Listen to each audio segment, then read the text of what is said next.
जल ही जीवन है। जल के बिना कोई भी प्राणी जीवित नहीं रह सकता। पूरे संसार में जितनी भी आबादी है, चाहे आदमी हो या फिर जीव जंतु हो, पशु पक्षी हो, सभी को जल की आवश्यकता होती है। और जल हमारा जीवन का आधार इसलिए भी है कि हमारे जो पंचभूत हैं, 5 तत्व हैं, हमारा शरीर 5 तत्वों से बना है। जल के बिना हमारे शरीर का कोई अस्तित्व ही नहीं है। जल संपूर्ण सृष्टि का पोषक है और जल ही जीवन है। इसीलिए कहा गया है जल को बचाना हमारा प्रत्येक व्यक्ति का धर्म है। वैश्विक स्तर पर भी जल को बचाने के लिए बहुत प्रयास किए जा रहे हैं। आज जो भूमि का जल है वो भी नीचे जाता जा रहा है। अनेक संसाधनों में जल का ज़्यादा वहन किया जाता है, ज़्यादा संरक्षण करने की आवश्यकता है। इसलिए हमें वाटर हार्वेस्टिंग प्लांट लगा करके अपने वर्षा के जल को बचाना चाहिए। जो हमारे रेगिस्तान हैं, रेगिस्तानों में जल की इतनी कमी है कि वहाँ लोग पहले ही बारिश के दिनों में बड़े बड़े गड्ढे बनवा करके, टैंक बनवा करके जल का संरक्षण करते हैं और उसको पीते हैं। यहाँ तक कि कई बार ऐसी स्थिति आ जाती है कि मनुष्य को जल की एक बूंद भी नसीब नहीं होती।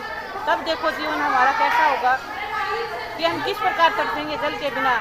उसके लिए कई जगह तो ऐसी होती हैं कि लोग पहले उस जल को संरक्षित तो करते हैं, लेकिन जब उस अपने टैंक को देखते हैं तो दूषित उसमें दिखाई देता है।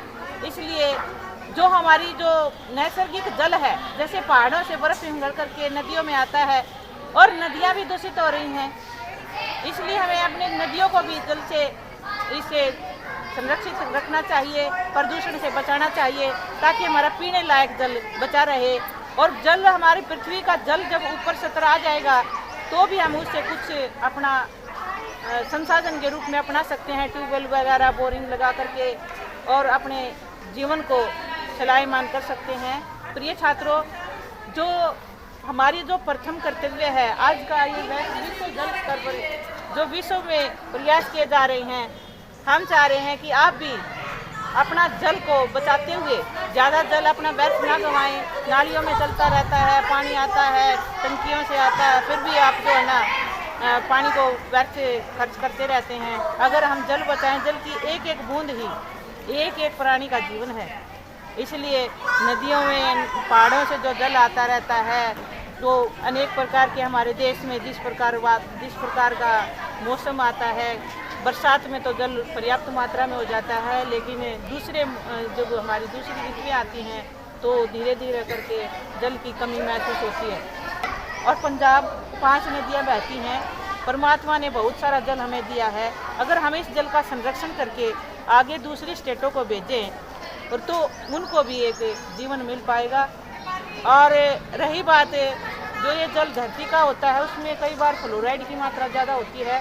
ये इसलिए मैडम जी दिखा रही हैं कि इसमें चेक किया जाता है जल क्या वह जल जो भूमि का जल है वो आपके स्वास्थ्य के लिए हानिकारक तो नहीं है। इससे हड्डियाँ कमज़ोर हो जाती हैं, खराब हो जाती हैं, दांत खराब हो जाते हैं और उदर संबंधी रोग बहुत सारे हो जाते हैं। इसलिए अपना अगर आप हैंडपम्प का जल प्रयोग कर रहे हैं तो कृपया करके इसको जो है ना टाइम टू टाइम अपना जल की जांच करवाता हो और जल को टेस्ट करवा के ही पानी पीना चाहिए। इसी प्रकार नदियों का जल कहीं हम सब मिलकर